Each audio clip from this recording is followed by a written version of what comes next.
All right, we're ready to begin with Kentucky. Coach Calipari, along with TyTy Washington and Sahvir Wheeler. We'll ask Coach for some general thoughts on the game, take questions just for the two student athletes, and then excuse them, and then finish up with Coach Calipari. So, Coach, would you begin? Yeah, I hats off to Vandy. Third game in 3 nights, and they never stopped. They played till the horn, and that's amazing. We thought we could get into their legs at some point in the second half, and it didn't happen. Wright making those deep threes and gave them a chance, and but we fought.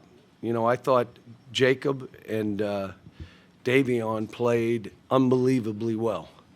It looks like Jacob may have a broken nose. I don't know, but he played with it. And that showed us a lot. These two, the way they're playing, and TyTy finished the game playing well, and Sahvir made big baskets. He made that jump shot. He made that floater. But a good win. I mean, we broke down a little bit, but when you talk 21 assists, 12 turnovers, it's good numbers. The one thing, plus 10 rebounds, but the one thing I'm going to tell you, I kept saying, why aren't we up more? We're shooting 50%, they're shooting 38%. Why are we not up more? Well, they got some offensive rebounds, and, that they made 11 threes. That's how they were able to stay in the game, and they made them. 11 threes. You would think they were tired. They weren't that tired. I would take questions for either of the student athletes. Raise your hand. We get a floor mic. Let's start right on the left side, front row.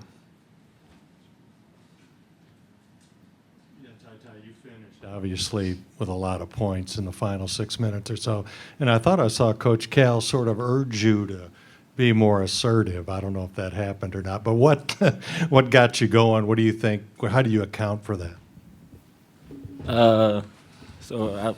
In the start of the second half, I wasn't playing through bumps, and, he pulled me out, he got on me, and I got really upset. And it was just like everybody else on the team was just telling me, like, you're okay, don't let him get to your head, be you. Like, he wants what's best for you. And everybody on the team know what I could do and what I could bring for this team. And when I just have my teammates just pushing me, giving me confidence, then that's going to be the result. All right, next question on the second row, right? Yeah, this is for TyTy. Sahvir, you can chime in on this also, but TyTy, you've heard all year about Kentucky fans showing up for the SEC tournament. Sahvir may have told you about that. What'd you think? It was crazy. I mean, when we first got out there, everybody was just screaming. I looked in this crowd, seeing nothing but blue shirts.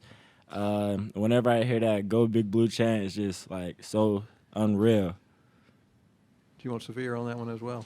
Yeah, sure. I think I mentioned that earlier in the week. How I remember my freshman year, I was at Georgia playing against Ole Miss, and I looked up in the stands expecting red, but no. I saw a lot of Kentucky shirts out there, and tonight, like TyTy said, I think that my favorite part is when we make that run and we kind of hear that "Go Big Blue." I mean, that gives me goosebumps right now, just having the support of our fans traveling with us, and they make a difference for sure. We got a question on the aisle in the back, I think. Yeah. How important was it for tonight to happen for TyTy? You've obviously gotten going a little faster since you came back from injury, just for him to start hitting those shots, and not just shots, but big clutch shots for you guys again. Yeah, it's just him getting back in a rhythm, but also going back to the fact that the depth of our team, and it can be anyone's night. At any given time, someone can step up, someone can make plays, and that's a credit to the coaching staff getting us to buy into sharing the ball, making one more, playing for each other, and when the guy's hot, finding them and instilling confidence in them while we're in the gameplay. We got a question on the front row on the right, and then front row on the left next. This one's for both Sahvir and TyTy. How important was the effort that Jacob gave you guys tonight? He was shooting the ball well and played really well defensively. Sahvir?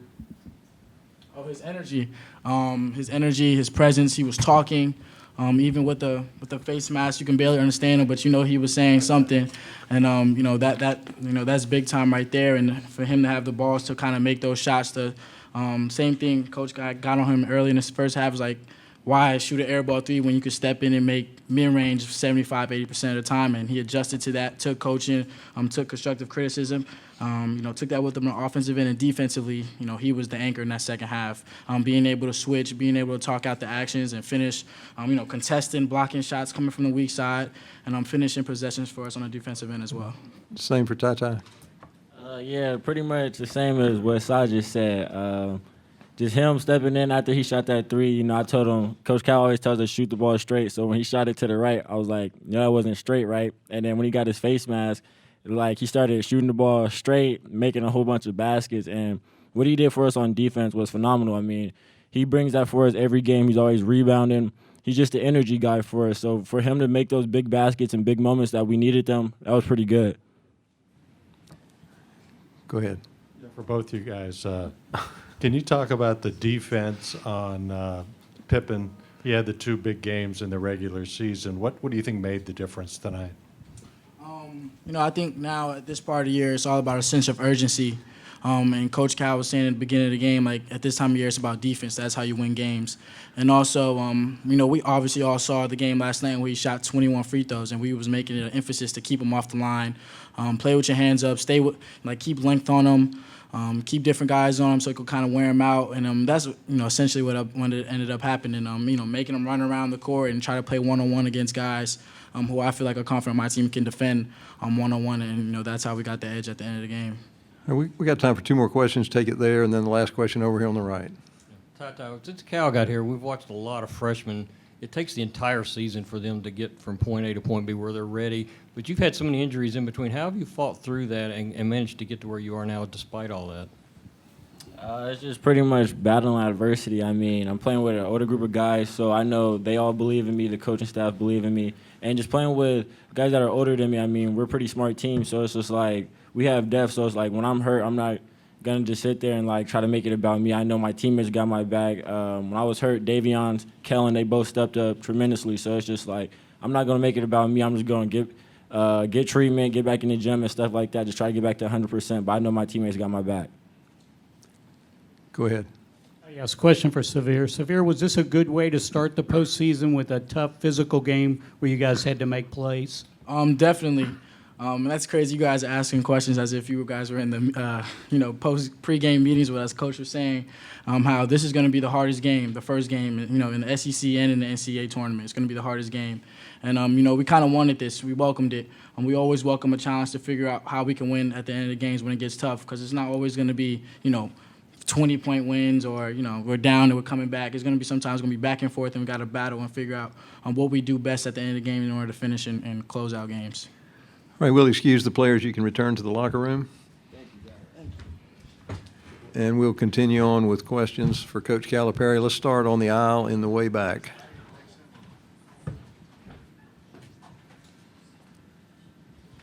Cal, how significant was it just to, as you start this run, to finally have TyTy kind of back being TyTy? It's been a little while for him. No, it was, I know how good he is.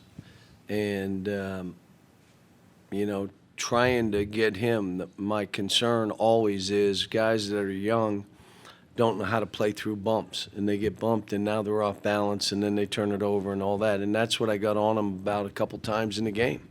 If you're not going to be physical driving, then don't drive. Pass the ball. But his ability to make shots and make free throws and make float, he's skilled. The defense that he can play, because he is got some physical toughness and size, makes him where he's on both sides of the ball. But it was good. I mean, I thought Davion and Jacob were the two that were the difference makers, just their energy. I mean, it's hard to explain to guys all the time. It's your passion, it's your energy, it's your fight. And what about my skill and I can shoot and all? Well, this thing that they want to do, it's in most cases it's going to be the team that wants it the most, that plays with the most energy, that plays with the spirit about them. I mean, how about some of the blocks that Jacob had? It was ridiculous. So, it's It's a good first one. I'll be honest with you, Vandy has played so well down the stretch. What they did against a good Alabama team, I knew what this would be. I knew it would be hard. Okay, next question on the front, on the right here, and then we'll come to the front on the left. Hey, John, just kind of stepping away from the game. I'm not sure if you saw the news, but Conzo Martin is now out at Missouri. Just kind of wanted to get your reaction to that and kind of what your thoughts are. He's a terrific coach. He's a terrific person, and he'll get another job. The issue that's going around right now is the transfer portal. Tom Crean lost 4 really good players. Now all of a sudden he's out. I said this would happen if we didn't do this right. So you're going to have coaches lose jobs because they're going to lose players. If I were still at UMass, I wouldn't recruit freshmen because I'd have them for 1 year and someone would take them. I just wouldn't do it. In our league, you're going to have guys that are going to bounce around. I'm not saying they shouldn't have freedom to do stuff, but I think there's got to be some parameters, and it's not just, and I also think if, how we do this and how we protect coaches in this too, because, we're trying to help the kids, and all of a sudden we're in a microwave society right now. We need it now. Now. I'm putting 30 seconds on it and my sandwich is hot. And so what happens, the kids, I got a couple freshmen that are going to be terrific players, but I can't play them as much because the guys in front of them are better. But a year from now, they're going to be ridiculously good. But we're all facing this. Now, what's happened with our transfers, and I talked about it, because of the kids that have come with us and have transferred in and have done so well, we're going to get calls. Kids are going to want to transfer to Kentucky. And I told everybody, you're helping Kentucky by having it this way. I figured that would end it. The minute I said that, they would say, well, then we're not doing it. And they went with it. And so I have great respect for Conzo Martin. I have great respect for Tom Crean. I mean, I can remember them beating us in Indiana, and it became an ESPY. And then we played them in the NCAA tournament and beat their brains in pretty good. But that same year, let me make sure I throw that in there. But, there are coaches that can really coach. And now as an AD, you got to look at situations and say, why did this happen? Is he the kind of person, the kind of coach we want? And I think that it's a totally different way of thinking about even hiring coaches that were, quote, fired. Okay, we have 2 questions on the front right here.